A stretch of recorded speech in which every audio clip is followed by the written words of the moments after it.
NHAI वाले बोलते हैं कि तुमको परमिशन लेनी पड़ेगी। हमने कहा चलो, हमने फॉर्मेलिटी रूप में परमिशन के लिए अप्लाई भी कर दिया, परमिशन का दस्तावेज उनके पास पहुंच भी गया।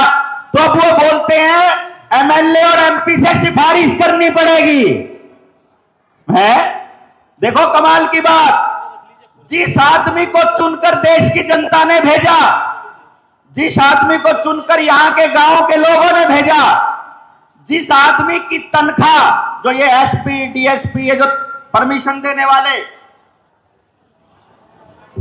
जिनकी तनख्वाह हमारे टैक्स के पैसे से आती है, ये एनएचएआई वाले जिन्होंने सारा का सारा रोड किसानों की जमीन पर बनाया हुआ है, जिनकी जमीन पर रोड है, जिनके अधिकार से, जिनकी पावर से वो लोग चलते हैं, जिनके टैक्स के पैसे से इनका घर चलता है, उन्हीं को अपने शहीदों की मूर्ति की स्थापना के लिए इन्हीं नौकरों से परमिशन लेनी पड़ती है। कितनी शर्म की बात है कि नहीं है? ये है कि नहीं? पहले ये बताओ, हाथ खड़ा करके बताओ, है शर्म की बात?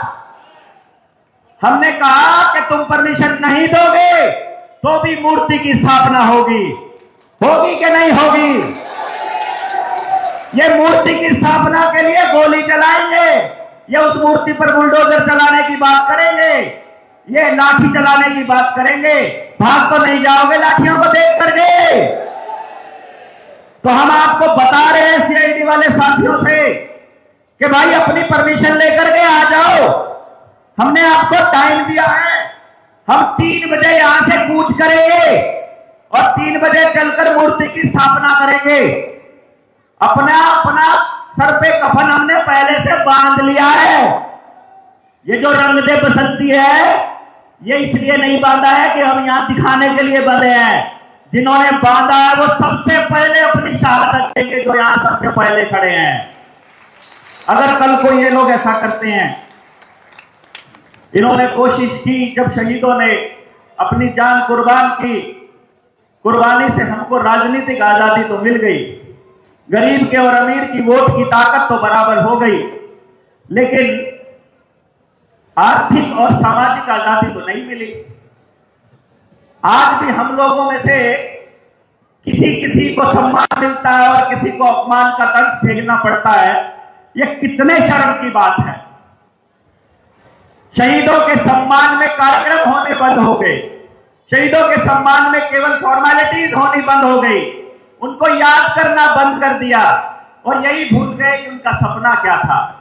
वो एक ही तो बात मांगते थे कि भाई रोटी पूंजीपतियों के हाथ में मत जाने दो, जमीन पूंजीपतियों के हाथ में मत जाने दो, इनके हिसाब से चलना बंद कर दो, अपने हिसाब से चलना शुरू कर दो। लेकिन यहां तो बच्चे का जन्म इनकी मर्जी के बगैर नहीं होता, उसके बाद उनको इंजेक्शन इनकी मर्जी के लगते हैं, उनमें पता है नहीं है, कुछ नहीं पता, जबरदस्ती आपको कागज बनाने पड़ते हैं। वो बोलता है नाम क्या है बाप का? ये जी फलाना। माँ का नाम क्या है? ये जी ये नाम है। बच्चे का नाम क्या है? कि ये नाम है, और सर्टिफिकेट देते हैं दफ्तर वाले। देखो कमाल की बात, सारी बात हम बताते हैं कि बाप कौन, माँ कौन, बच्चा कौन, और सर्टिफिकेट ये देते हैं। ये सर्टिफिकेट आपकी सुरक्षा और किसी पारदर्शिता के लिए नहीं है, ये कागज असल में ये बताने के लिए है कि जिसके पास कागज है वो मालिक है। आपके पास जमीन का कागज है तो मालिक कौन हो? अरे भाई बताओ ना, जिसके नाम जमीन के कागज है मालिक वो है। तो जिसके नाम आपका ड्राइविंग लाइसेंस है, जिसके नाम आपका डेट ऑफ बर्थ का सर्टिफिकेट है, आपका मालिक वो हुआ ना। यानी कि वो आपको अपनी मर्जी से चलाने के लिए मजबूर करते हैं और हम भूल जाते हैं, हमको पता ही नहीं चलता। हम लोग ये सोचते हैं कि करें क्या, हम लोग ये सोचते हैं कि सड़क पर चले कैसे, चलने से पहले सोचना पड़ता है। हम लोग आज राष्ट्रपति के नाम, राज्यपाल के नाम ज्ञापन भी देने वाले हैं, उसमें हम अपनी बातें बताने वाले हैं, अपनी मांगे मांगने वाले हैं। आज हम मांगे इसलिए मांग रहे हैं क्योंकि देश की आवाज जागी हुई नहीं है। जिस दिन इस गांव, इस समालखा के आसपास और पूरे देश के अंदर हर गांव में जिंदा शहीद जनता सरकार मोर्चा को मिल गए, उस दिन जनता सरकार मोर्चा मांगे नहीं मांगेगा, उस दिन आदेश दिया करेगा इन लोगों को जो पूंजीपतियों की कठपुतली बनकर बैठे हुए हैं। अभी हम मांगे इसलिए मांग रहे हैं कि देश की जनता को बता तो दे कि रोटी बेटी माटी, जल जंगल जमीन और जानवर, इनकी अधिकार और सुरक्षा की गारंटी हम लेना चाहते हैं। जो शहीद कहते थे, जो भगत सिंह पूंजीवाद के खिलाफ बोलते हुए कहा करते थे कि शिक्षा, स्वास्थ्य, न्याय, राजनीति और खेती और साथ में धर्म, यहां से पूंजीवाद का खात्मा होना चाहिए।